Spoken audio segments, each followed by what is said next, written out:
Kevin Glenn here with IHS Property Management. And some of you guys, if you've been following along with the latest legislative things that have been happening, you may or may not be aware of some of the things we have going on. Currently, right now, HB 1003 has been signed by the governor, and why that is important to us is it has changed the way we serve notices. And why is that important?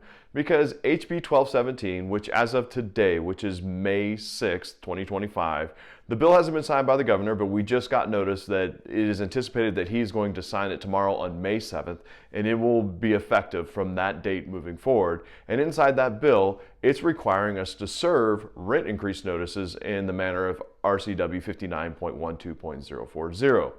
Now, before you shut this video off and you're thinking, oh, just okay, we got the rent cap, whatever. There are more things inside that bill that landlords need to be aware of. And honestly, talking to my attorney here locally, and we're located here in Benton, Franklin County, is the number one thing many landlords make mistakes on is how they serve notices. And these two bills are going to go hand in hand, and that's going to become a big factor in these bills. So what we're going to do right now is we're going to take a look at those bills. I want to remind everybody, I am not an attorney, I'm not an accountant, and in no way does this constitute legal advice or accounting advice. Merely all I'm going to do is show you the language out of these bills, and then you need to make decisions on how you're going to proceed and move forward, and also talk to legal counsel. So let's go over and take a look at these bills.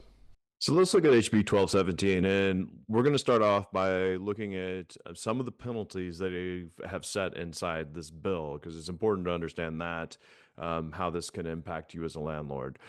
This one, first off, is if you raise the rent more than the allotted rent cap that's set there, then the resident can give you, or tenant can give you 20 days notice to terminate the rental agreement, and you as a landlord may not charge any fees or fines for terminating the rental agreement under this section.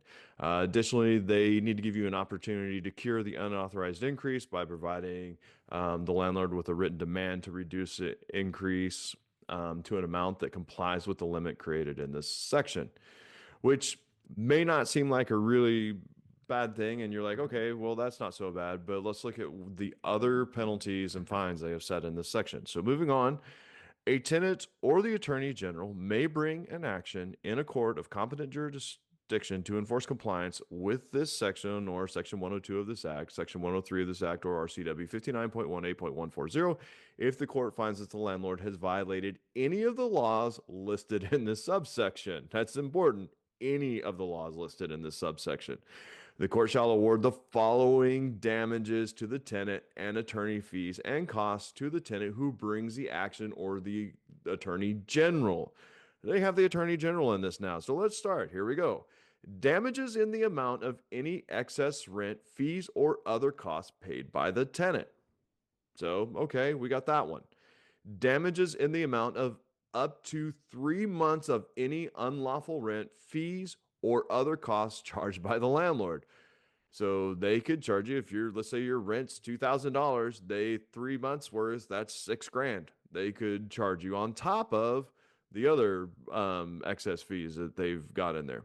Also, you could pay a reasonable attorney's fees and court and costs incurred in bringing this action. So you're paying their fees, attorney fees, and court costs.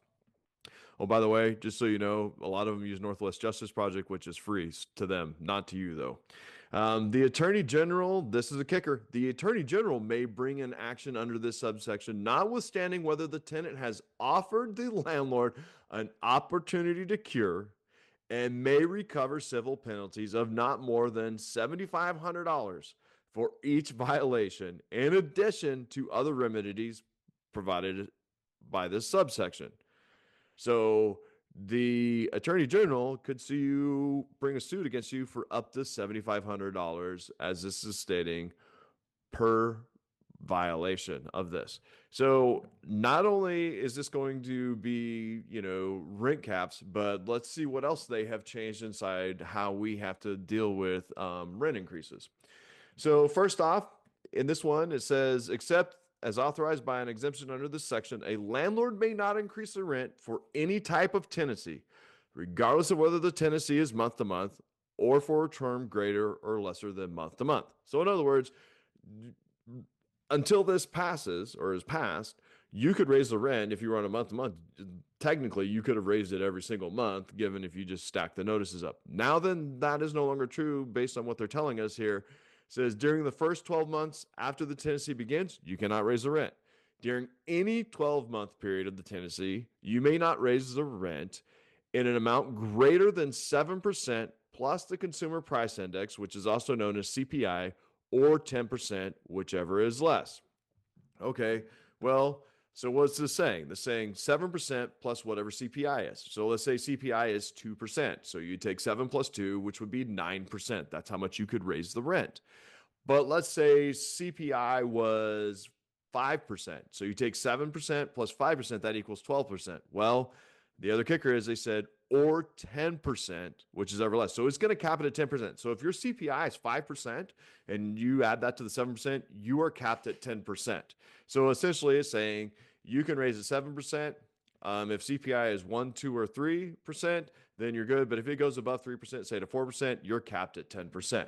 Okay, so how do we figure out the CPI? Well, in the bill, it also says, beginning June 1st of 2025 and annually thereafter, the Department of Commerce shall calculate the maximum annual rent increase percentage allowed under subsection A of this subsection for the following calendar year and publish the information on their website. So we're going to get this on the Department of Commerce. They're going to publish this for us.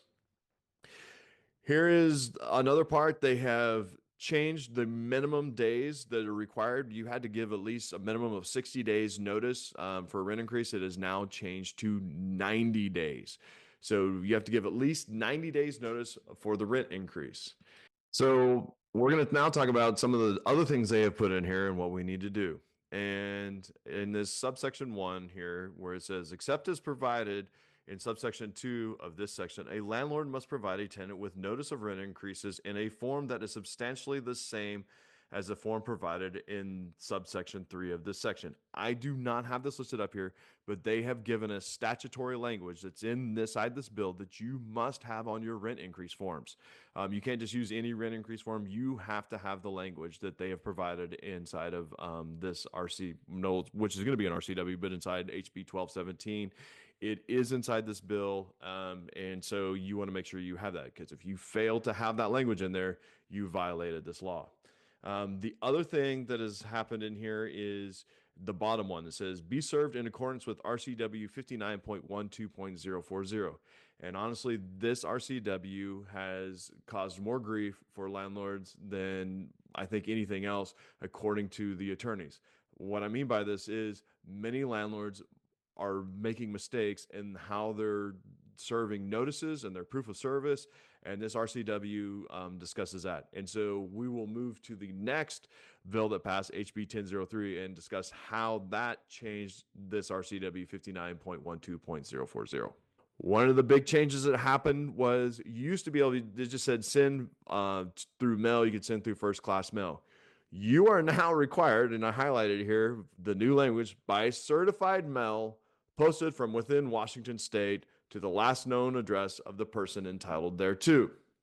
So that was one of the changes they did. You now have to use certified mail.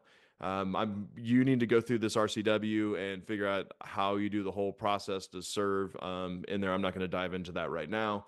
But the other thing that changed was if you were mailing something, you had to add 1 additional day. They have now changed it. You have to add 5 additional days. So essentially all your 10-day to complies, if you mail them, they now became 15. All your 14-day pay rent or vacates, if you have to mail them, they now became 19. So like I said, I'm not going to go deep into this right now in this video on how to do the RCW 59.12.040. So let's jump back and we'll discuss where you can get this information from. So that's a lot of information to take in on some things that have changed, and it's just crucial that all of us landlords and property managers know what has changed so we don't get caught off guard. Just so you know, there are some exemptions inside HB 1217 that I did not go over. Take a minute, look at those. Basically, in a nutshell, very 40,000 foot view is if homes were built within or properties were built within the last 12 years, that's a possible exemption, or if it's owner occupied, that's another possible exemption. But make sure you read those and talk to legal counsel. If you're watching this video prior to May 22nd, We'll be doing a form seminar. It'll be from 5 p.m. to 8 p.m. at CBC. It'll be provided through the Benton Franklin Rental Owners Association. In there, I will have the actual form with the statutory language of the rent increase form that we need. I'll also be talking about RCW 59.12.040 and the process of serving things. I'll talk about how we do it as a property management company. I'll share all that information with people that are attending the seminar. It's free to everybody that's a member of BROA. So if you're not a member of BROA, I encourage you to join the Benton Franklin Rental Owners Association, commonly known as BROA, because it will be free. Your fee to join this seminar will be worth more than that fee, and you get access to all the forms. So if you ever have any questions, please reach out to us here at IHS Property Management. I'll put our contact information. Have a wonderful day.